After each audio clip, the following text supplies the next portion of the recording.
The film tells the story of Nick Lell, a former American soldier who was imprisoned in Japan in 1954. In the opening scene, Nick is serving a 10-year sentence and working as a janitor in the prison's bathroom area. While he is working, 5 large tattooed men step out of the bathroom, casting him a challenging glance. After they leave, Nick enters and discovers another man hanging by the neck, his hands tightly bound. In a panic, Nick quickly calls for the guards while trying to save the man. Another prisoner appears and, together with Nick, they lower the man in a strange way. However, Nick's act of saving the man from hanging does not receive any praise. Soon after, a group of guards rushes in, dragging Nick and the prisoner who helped him out, then brutally beating them. The head guard appears, coldly mentioning the letter that the man about to commit suicide had left, revealing that a gang member would soon be released from prison. Nick doesn't understand Japanese, so he doesn't know what the guards are saying. Meanwhile, the head guard's anger continues to rise. Finally, he orders Nick to be locked in an isolation cell. Here Nick is surprised to realize that he's being confined in the same cell with the man he had previously saved from death. The man introduces himself as Koshi, a member of the Shiratsu Kiyoshi Yakuza family. Koshi then approaches Nick, convincing him to join his bold escape plan. He reveals that he will fake his own suicide to force the guards to take him to the hospital, where a member of the Shiratsu Kiyoshi family is waiting to help him escape. In return, Koshi promises that if Nick escapes with him, the brothers in Shiratsu will protect and support him in the future. As the plan begins to unfold while the prisoners are working around the prison area, Nick finds a rock and spends some time sharpening it so that Koshi can use it in his plan. A few days later, back in the solitary confinement cell, Koshi prepares to carry out the crucial step. He stabs himself with the sharpened rock. Before going through with it, Koshi instructs Nick to ensure he survives, telling him firmly, "I need you to keep me alive and call the guards to save me." The plan goes smoothly. Seeing Koshi's critical condition, the guards panic and immediately sound the alarm. As a result, Nick is released earlier than originally scheduled, leaving the prison with a new look, neat hair, a clean face. He appears as a completely different person. Outside, a man is waiting in a car to take Nick to the Shiratsu clan headquarters in Osaka. Upon arrival, Nick is warmly welcomed by the senior members of the clan, who express their gratitude for his crucial help. One of the leaders of Shiratsu then suggested that Nick take a job involving a deal with an American. After some consideration, Nick agreed. That evening, a member of Shiratsu gave him money to rent a hotel room. Instead of resting, Nick decided to visit a nearby gambling area and bar. At the bar, he unexpectedly met a beautiful Japanese woman who immediately captured all of his attention. Drawn to her charm, Nick didn't hesitate to give her a generous tip. The next day, Koshi took Nick to a factory to meet Anthony Panetti, an American businessman. Nick's task was to negotiate with Panetti about a business partnership related to his metal factory, after Panetti had previously rejected a proposal from Shiratsu Kiyoshi. However, the situation grew more complicated when Panetti revealed that he had received an offer from another gang, the Shuzu clan in Kobe, with an American negotiator assisting. Instead of being friendly, Panetti greeted Nick with a cold attitude, openly criticizing Japanese culture and the Yakuza. He bluntly stated that he would not sell the metal factory for less than the offer made by the Shizu clan, despite the pressure from Shiratsu. Panetti ended the conversation with a sarcastic tone, subtly implying that Nick could withdraw on his own. Nick quickly realized that mere words wouldn't be enough to move the negotiations forward. Without hesitation, he grabbed the typewriter from the desk and slammed it hard into Panetti's head, stunning him. Overcome by the violence, Panetti was forced to remain silent and agreed to Shiratsu's proposal. After successfully completing his first task, Nick was taken to a bar by Shiratsu officials to celebrate. There, he reunited with Koshi, who was waiting to share in the victory. However, while they were drinking, members of the Shizu clan suddenly appeared, confronting them directly to question what had happened to Panetti.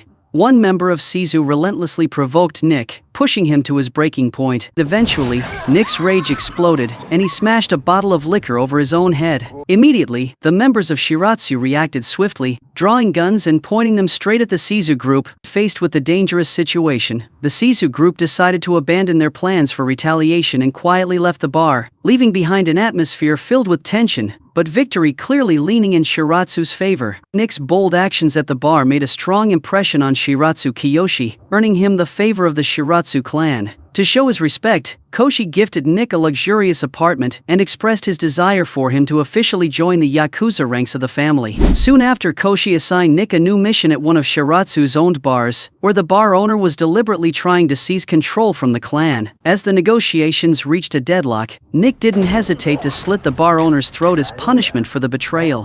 Koshi finished the matter with a fatal stab, asserting Shiratsu's absolute power. After completing the mission, Koshi invited Nick to a luxurious nightclub owned by the Shiratsu clan. There, Nick recognized the beautiful woman he had met at the bar earlier. She was dancing with several men on the dance floor, capturing his attention. While Nick was still observing, Koshi approached, pulled her off the dance floor, and sternly scolded her. He expressed concern that members of the Shizu clan might be carrying weapons into the nightclub. Koshi clearly cared not only about the security of the place but also about her safety. He then asked Nick to safely escort Miyu, his sister, back home. Nick followed the request, but when they arrived at Miyu's doorstep, she unexpectedly teased him and hinted at inviting him inside. Unable to resist Miyu's allure, Nick finally stepped inside.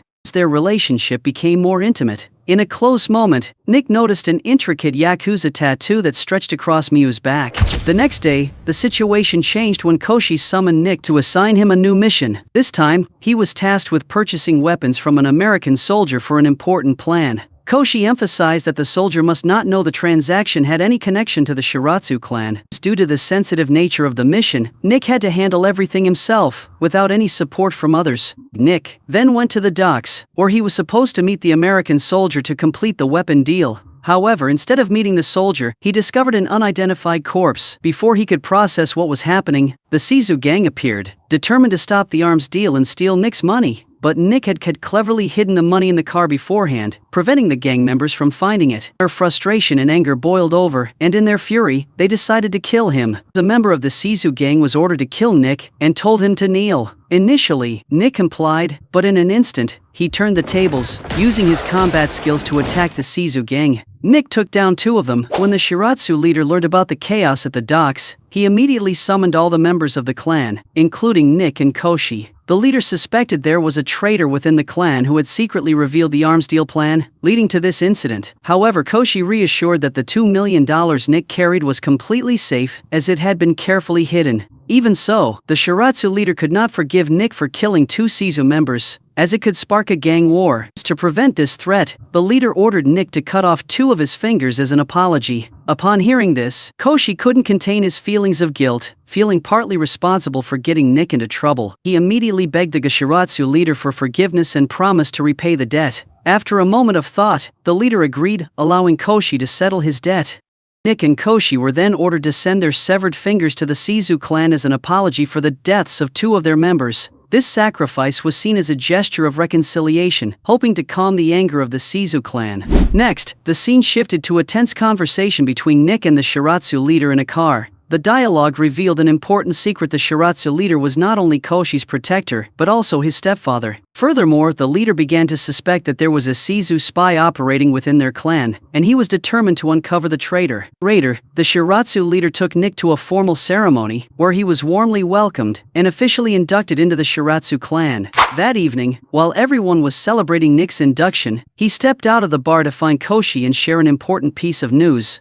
Nick revealed to Koshi his relationship with Miyu, something Koshi had previously disapproved of. He was worried for his sister's safety and didn't want her to become involved with Nick, fearing that her life would be at risk in this dangerous world. Although Koshi still worried about his sister's safety, Nick firmly swore that no matter what happened, he would always protect Miyu. When he learned that Nick and Miyu had been intimate, Koshi finally recognized the sincerity in his promise. He accepted their relationship and even congratulated Nick, as this not only proved the deep affection between them, but also meant that Nick was now officially a brother in the Shiratsu clan. Approved by Kiyoshi as a member of the Yakuza, Nick decided to get a tattoo identical to Miyu's on his back. Throughout the tattooing process, Miyu stayed by his side, explaining the significance of the unique tattoos in Yakuza culture. In the days that followed, Nick fully integrated into the Yakuza lifestyle. One day while riding the train with Miyu, Nick suddenly recognized a member of the Shizu clan, the same person who had tried to kill him at the docks. The scene then shifts to the Shizu clan as they arrive at the Shiratsu clan's headquarters with a business proposal.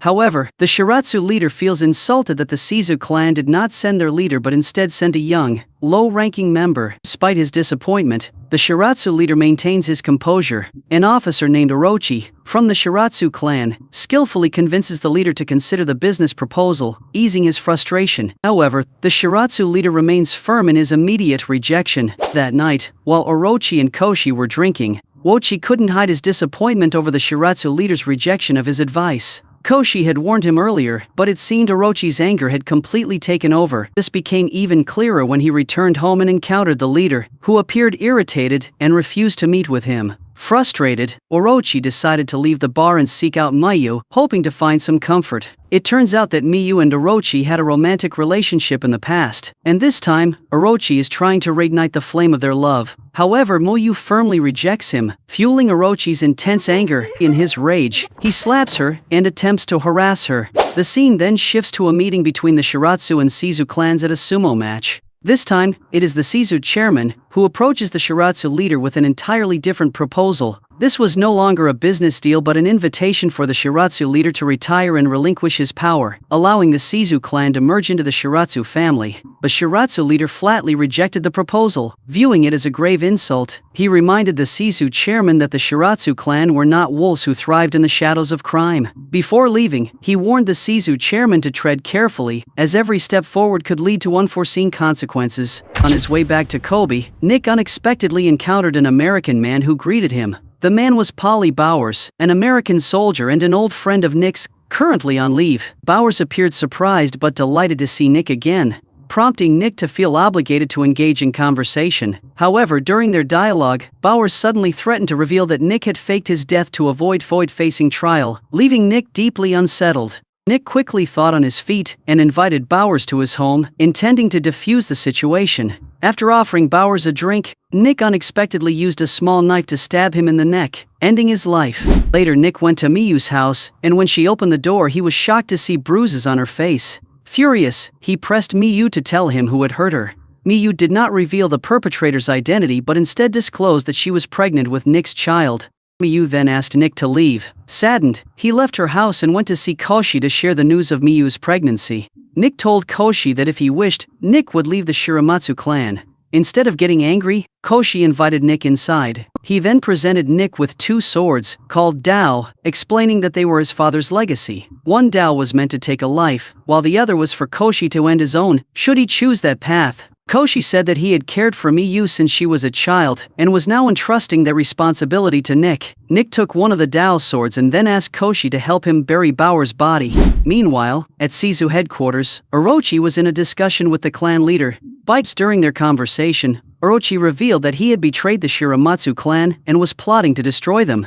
The next day, the Shiramatsu leader took Koshi and Nick to a tailor shop. When the leader didn't emerge from the fitting room, Nick, curious, followed and discovered a shop employee strangling the leader. Nick rushed in to save him, but at that moment Koshi, who had followed behind, saw the scene and immediately shot the employee dead. They hurried back to the car but before they could escape, they were ambushed by the Shizu gang.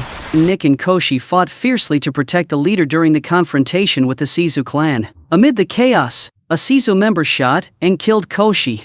Nick and the leader managed to escape and return to their base, where they gathered the remaining members of the clan. The leader revealed that there was a traitor within the Shiramatsu clan. One of the escorts who had accompanied them to the tailor shop was a member of the Shizu clan. Determined to seek revenge, they declared war on the Shizu clan. When Nick informed Miyu of Kyoshi's death, she fell into a state of hysteria. Meanwhile, Nick and the remaining members of the Shiramatsu clan began systematically attacking and eliminating members of the Shizu clan. After Nick successfully intimidated a high-ranking Shizu leader, all signs pointed to Shiramatsu closing in on victory in this war. However, the Shizu leader sent a young boy to the Shiramatsu headquarters with a message requesting an end to the war. The boy invited the Shiramatsu clan to a battle in a neutral zone, with no weapons allowed. The Shiramatsu leader agreed and sent Nick along with other members to the port to begin the battle. However, upon their arrival, Chairman Shizu and Orochi appeared, openly admitting their betrayal of the Shiramatsu. The Shiramatsu leader, who had regarded Orochi as his own son, forgave him and pleaded for him to return to Shiramatsu before it was too late. But as they embraced, Orochi suddenly stabbed the Shiramatsu leader to death. The Shiramatsu members, surrounded by weapons, were unable to intervene and could only watch helplessly as Orochi carried out his act of betrayal. Orochi then declared that the Shiramatsu clan had fallen and offered to spare his life if Nick agreed to leave. However, Nick refused the offer and prepared to resist. As he was about to strike back, a sniper unexpectedly shot him in the leg, and at the same time, the police arrived, attacking and setting the Shiramatsu headquarters on fire. That night, Nick quietly sneaked into Miyu's house, where she was being guarded by the Shizu clan. Determined to take her out of there, he then headed straight to Shizu's headquarters, carrying the Dao sword that Koshi had given him. With resolve, Nick demanded that the Shizu clan allow him to kill Orochi. When confronted by Nick, Orochi threw the Daisho sword at him, saying that he would not fight Nick because he was just an outsider, and would never truly become a part of the Yakuza. In a moment, Nick used the sword to decapitate Orochi. Suddenly, the Shizu clan leader halted, and another member prepared to shoot Nick, but he instead ordered Nick to go home, as Nick had avenged the Shiramatsu clan by killing Orochi. Nick obeyed and left the Shizu headquarters. The film ends with Nick returning to the apartment where he had been hiding. Miyu hugs him tightly, while another Yakuza from the Shiramatsu clan is guarding the apartment, bowing to Nick, implying that he may be the next leader of the Shiramatsu clan. If you enjoyed this video, don't forget to like, share, and hit the bell to receive more exciting videos. Thank you.